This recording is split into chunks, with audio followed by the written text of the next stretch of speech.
గణేశాయ నమః. ఓం శ్రీ మాత్రే నమః. జై శ్రీరామ్. అందరికీ నమస్కారం. శ్రీరామ నవమి రోజున పూజ ఎలా నిర్వహించుకోవాలి, ఏ శ్లోకాలను పఠించాలి, ఎటువంటి దానాలను చేయాలి, ఏ నైవేద్యాలు సమర్పించాలి, ఏ విధి విధానాలను పాటించాలి, ప్రతి ఒక్కరికి కూడా ఎన్నో సమస్యలు. ఆ సమస్యల నుంచి గట్టెక్కాలంటే ఈ రోజున ఈ వీడియోలో చెప్తున్నటువంటి చిన్న చిన్న పరిష్కారాలను చేసి ఆ సమస్యల నుంచి గట్టెక్కండి. అవి ఏంటో ఈ వీడియోలో పూర్తి వివరాలు ఉన్నాయి. ఎక్కడా స్కిప్ చేయకుండా చూడండి. మొదటిసారి ఛానల్ని చూసేవాళ్ళు మా ఛానల్ని సబ్స్క్రైబ్ చేసి పక్కనే ఉన్న బెల్ ఐకాన్ని ప్రెస్ చేయండి. దీనివల్ల మీకు రానున్న ఆధ్యాత్మిక వీడియోస్ అన్నీ కూడా నోటిఫికేషన్ ద్వారా మీకు అందుతాయి. అలాగే మీరు ఎటువంటి వీడియోని మిస్ కాకుండా చూడగలరు. మా వీడియోస్ మీకు నచ్చినట్లయితే లైక్ చేయండి, షేర్ చేయండి. శ్రీరాముడు వసంత ఋతువు చైత్ర శుద్ధ నవమి గురువారం నాడు పునర్వసు నక్షత్రము కర్కాటక లగ్నంలో సరిగ్గా అభిజిత్ ముహూర్తం అంటే మధ్యాహ్నం 12 గంటల సమయాన త్రేతాయుగంలో జన్మించాడు.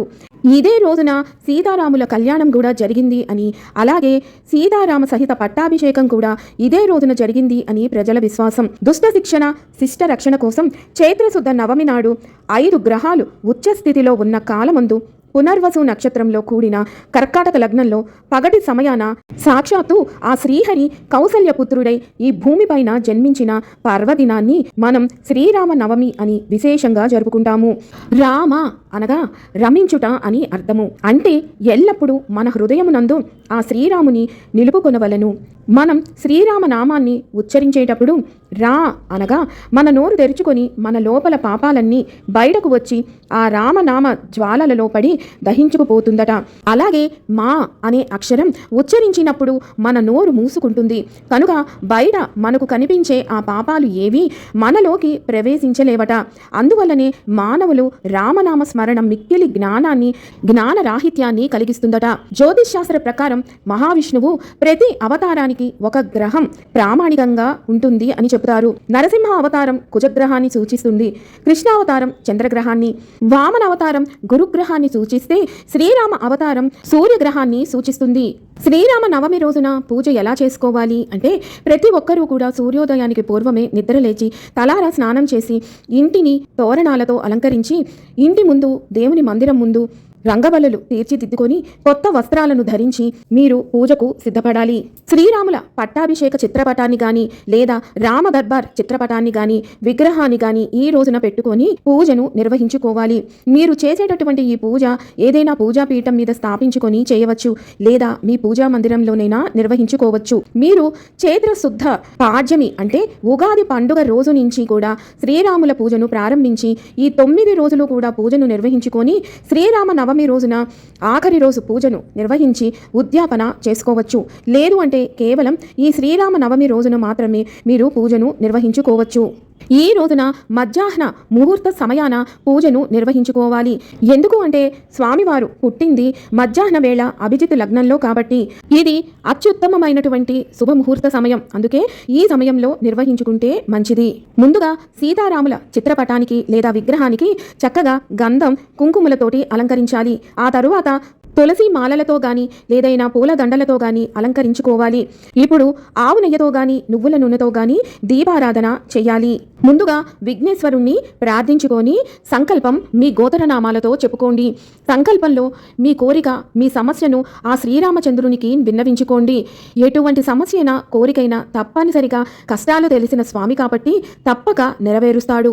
ఆ తరువాత మీ సమయాన్ని బట్టి మీ యథాశక్తి కొలది షోడశోపచార పూజను నిర్వహించుకోండి. లేదు అంటే పంచ ఉపచార పూజనైనా నిర్వహించుకోవాలి. రాముల వారి సీతమ్మ తల్లి అష్టోత్తర శతనామావళిని చదువుకోవాలి. అక్షింతలతో గాని వివిధ రకాలైనటువంటి పుష్పాలతో గాని తులసి దళాలతో గాని అర్చించాలి. ఈ రోజున ప్రతి ఒక్కరూ కూడా వాల్మీకి రామాయణంలోని శ్రీరామ జననం సర్గ లేదా శ్రీరామ పట్టాభిషేకం సర్గలు పారాయణం చేయాలి. ఇన్ని శ్లోకాలు మేము చదవలేము, సమయం లేదు అనుకునేవాళ్ళు శ్రీరామ నవమి రోజున మకుటధారణ సర్గ లేదా కనీసం మకుటధారణకు సంబంధించినటువంటి శ్లోకాలనైనా పారాయణం చేయడం విధి. శ్రీ వాల్మీకి రామాయణం యుద్ధకాండలోని పట్టాభిషేక సర్గ నుండి మకుటధారణ ఘట్టానికి సంబంధించిన శ్లోకాలు 64 నుండి 67 వరకు పైన స్క్రీన్ మీద ఇస్తున్నాను. తప్పనిసరిగా ఈ రోజున వీటిని పారాయణం చేయండి. ఇవేమీ చెయ్యలేము అనుకునేవాళ్ళు శ్రీరామ రామ రామేతి రమే రామే మనోరమే సహస్రనామ తత్తుల్యం రామనామ వరాననే అనే ఈ శ్లోకాన్ని 3 సార్లు స్మరించండి. ఈ రోజున రామాయణ పారాయణం చేస్తే చాలా మంచిది.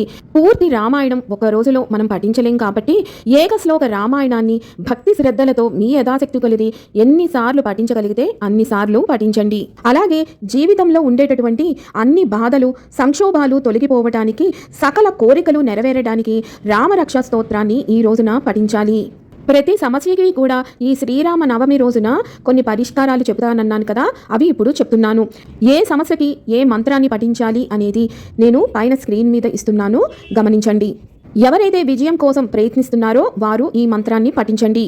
ధన లాభం కోసం పైన స్క్రీన్ మీద ఇచ్చినటువంటి మంత్రాన్ని పఠించి చెప్పినటువంటి విధి విధానాన్ని పాటించండి. సంతోషం శ్రేయస్సు కోసం పైన ఇచ్చినటువంటి మంత్రాన్ని జపించండి. అలాగే పిల్లలకు తెలివితేటలు పెరగడానికి విచక్షణ కోసం శ్రీరాముని అనుగ్రహం పొందడం కోసం స్క్రీన్ మీద ఇచ్చినటువంటి మంత్రాన్ని జపించండి. సంతానం కోసం స్క్రీన్ మీద ఇచ్చినటువంటి మంత్రాన్ని జపించి చెప్పినటువంటి విధి విధానాన్ని పాటించండి. ఆనందం శాంతి కలగటం కోసం ఈ రోజున జపించవలసిన మంత్రం అలాగే పరిష్కార మార్గం స్క్రీన్ పైన ఉన్నది. ఆరోగ్యం కోసం శ్రీరామ నవమి రోజున చేయవలసిన పరిష్కార మార్గం స్క్రీన్ మీద ఉన్నది, చూడండి. వివాహంలో అడ్డంకులు తొలగిపోవటానికి శ్రీరామ నవమి రోజున చేసేటటువంటి చిన్న పరిష్కారం మంత్రం స్క్రీన్ మీద ఉంది, చూడండి. వీటితో పాటు అతి ముఖ్యమైనటువంటి విషయం, శ్రీరామ నవమి రోజున ఎవరైతే సంకల్పించుకొని రామకోటిని ప్రారంభించాలి అనుకుంటున్నారో ఈ రోజున ప్రారంభించవచ్చు. రామనామం జపించటం వల్ల ఎంత విశేషమైన ఫలితం కలుగుతుందో రామకోటి రాయడం వల్ల అంతకి రెట్లు విశేషమైన ఫలితం లభిస్తుంది.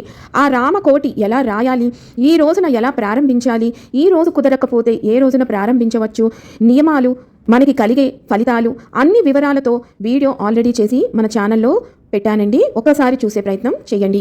ఇలా మీ శక్తి కొలది శ్లోకాలను పఠించిన తరువాత చేసినటువంటి వివిధ రకాలైనటువంటి పిండి వంటలతో పాటుగా శ్రీరామునికి ఎంతో ఇష్టమైనటువంటి వడపప్పు పానకం తప్పనిసరిగా నివేదించాలి. ఈ రోజున ఈ పానకం వడపప్పు నివేదించి మహాప్రసాదంగా సేవించడం వల్ల మనుషులు ఆరోగ్యం ఆయుష్ అభివృద్ధి కలుగుతాయి అని ఆయుర్వేద పండితులు అభిప్రాయం. మన ప్రసాదాలన్నీ సమయానికి ఆరోగ్యాన్ని బట్టి నిర్ణయించబడినవే. వడపప్పు పానకం కూడా అంతే. శరదృతువు వసంత ఋతువులలో యముడు కోరలు లాంటివని దేవి భాగవతం చెబుతోంది. ఈ ఋతువులో వచ్చేటటువంటి గొంతు వ్యాధులకు పానకం దివ్య ఔషధంగా పనిచేస్తుంది. పెసరపప్పు శరీరంలోని ఉష్ణాన్ని తగ్గించి చలవ చేస్తుంది, జీర్ణశక్తిని వృద్ధి చేస్తుంది.